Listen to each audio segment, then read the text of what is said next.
Hello everyone, myself Ramit Sivas. Welcome to the new episode of the Study With Me video. In this video, I am studying the MCQs of respiratory system. जैसा कि आपने पिछली video में देखा था कि मैंने respiratory system पढ़ा था, जिसके कि 18 घंटे के लेक्चर थे जो कि मैंने एक ही दिन में पढ़ लिए थे पूरे के पूरे, सुबह से शाम तक। और उसके एमसीक्यूज़ करने बाकी थे, तो एमसीक्यूज़ के लिए मैंने न्यू बुक खरीदी थी, टारगेट हाई 6th एडिशन। उसमें मैंने ट्राई किया एमसीक्यूज़ अटैम्प्ट करने का, और काफ़ी अच्छा रहा मेरे लिए, क्योंकि इस बुक में काफ़ी अच्छे एमसीक्यूज़ दिए हुए हैं जो मैंने पढ़े हैं उसी लेवल के, और नॉरसेट के लेवल के अच्छे एमसीक्यूज़ दिए हुए हैं, जिसको बेसिक लेवल कहते हैं वो भी है इसमें, और एडवांस भी क्वेश्चंस हैं। तो मेरे को काफ़ी अच्छी लगी बुक, तो पढ़ने में भी काफ़ी इजी भी है, लैंग्वेज भी इजी है, और क्वेश्चंस जो आते हैं जो नॉरसेट के लेवल के क्वेश्चंस हैं वो इसके अंदर एमसीक्यूज़ दिए हुए हैं। तो रेस्पिरेटरी सिस्टम अब मेरा लगभग क्लियर हो गया है, क्योंकि कुछ डाउट आए हैं वो मैंने डिस्कस कर लिए हैं, उसके बाद मेरा क्लियर है अब। तो रेस्पिरेटरी सिस्टम में अब कोई प्रॉब्लम नहीं रही है मेरे को, रेस्पिरेटरी सिस्टम मेरा कंप्लीट हो गया है।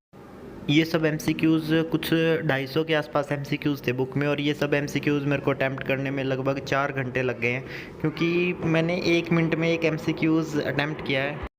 और बुक में साथ के साथ एक्सप्लेनेशन भी दी है हर एक एमसीक्यू के बारे में, हर एक जितने भी ऑप्शन हैं उनके सबके रैशनल दिए हैं। तो उसमें थोड़ा ज़्यादा टाइम लगता है ऐसे, मतलब रैशनल भी साथ में पढ़ना और फिर टॉपिक के साथ साथ के एमसीक्यूज़ करने में थोड़ा सा टाइम तो ज़्यादा लगता है। जो क्वेश्चन आते हैं उनमें तो ज़्यादा टाइम नहीं लगता, लेकिन जो नहीं आते उनका एक्सप्लेनेशन पढ़नी उनकी, या फिर दोबारा नोट्स से देखना कि कहाँ पे गलती हुई है आपसे, और उन सबको मार्क करके रखना, फिर अपनी एक मिस्टेक बुक में लिख लेना, ताकि चीज़ों को मिस्टेक बुक में लिखने से आपको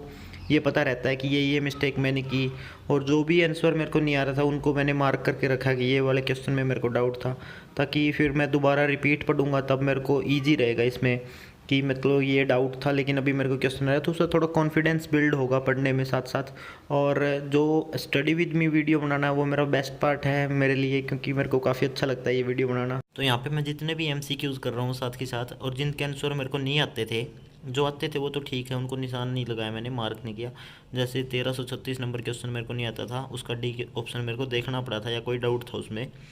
तो उनको मैंने यहाँ पे ऐसे मार्क किया ताकि रिपीट पढ़ूँ तब मेरे को पता चले। इस पेज पे तो बहुत ज़्यादा डाउट थे सब पे, जैसे यहाँ पे भी मेरे को बहुत सारे डाउट थे, तो जिस पे मेरे को डाउट था उसको मैंने सबको निशान लगाया है, ताकि मैं दोबारा पढ़ूँ तो मेरे को ये क्वेश्चन अच्छे से मैं देख लूँ, क्योंकि ये चीज़ें इसमें मेरे को कुछ नया सीखने को मिल रहा है यहाँ पर। और एमसीक्यू अटैम्प्ट करने का सबसे बड़ा फ़ायदा ये भी है कि कई बार ऐसा रहता है कि जब आप नोट्स में थ्योरी पढ़ रहे हैं तो कुछ टॉपिक आपके ऐसे होते हैं जो आपने पढ़े नहीं होते पहले, तो एमसीक्यू करने पे उन चीज़ों के बारे में भी नया पता चलता है, और जो चीज़ें आपने पढ़ ली है उनको रिपीट दोबारा एमसीक्यूज़ में रिपीट करने पे आपको मतलब वो ज़्यादा टाइम तक याद रहती है। क्योंकि याद रखने का सबसे आसान तरीका ये है कि आप रिवीजन करें ज़्यादा से ज़्यादा, और किसी भी थ्योरी पार्ट को पढ़ने के बाद एमसीक्यू अटैम्प्ट करते हैं और उनमें जो डाउट आते हैं फिर आपको पता चलता है कि एक्चुअल में हाँ मेरी यहाँ पे गलती रह गई थी, तो नेक्स्ट टाइम आप वो गलती थोड़ा सा मतलब संभल के रहते हैं उस गलती से, और वो चीज़ आप अवॉइड करते हैं, जिससे कि गलतियाँ कम होती हैं, और गलतियाँ कम होने से ही पेपर क्लियर होते हैं। जितना भी अब जैसे नॉरसेट का पेपर देने वाला हूँ मैं, नर्सिंग ऑफिसर का, तो उसमें हर बार लोग इसलिए ही रह जाते हैं क्योंकि उनमें क्वेश्चन गलत हो जाते हैं। बिल्कुल आसान क्वेश्चन होते हैं जो बिल्कुल आते हुए क्वेश्चन भी उनके गलत हो जाते हैं, जिसके कारण 5-6 नंबर के कारण बहुत ज़्यादा डिफरेंस हो जाता है। और नेगेटिव मार्किंग का भी मेन रोल रहता है इसमें, क्योंकि नेगेटिव मार्किंग के कारण भी काफ़ी सारे बच्चे रह जाते हैं, क्योंकि 1/4 1/3 ऐसे नेगेटिव मार्किंग होती है, जिससे कि गलत हुआ ठीक है 1 नंबर हो गया, उसके साथ फिर नेगेटिव मार्किंग का गया, तो उसमें 0.25 जैसे 0.33 या फिर इतने नंबर कम होते हैं। तो नेगेटिव मार्किंग को बचाने के लिए, नेगेटिव मार्किंग से बचने के लिए एमसीक्यू प्रैक्टिस ही सबसे बेस्ट है। अब जैसे मैंने बुक से कर ली एक बार एमसीक्यू प्रैक्टिस,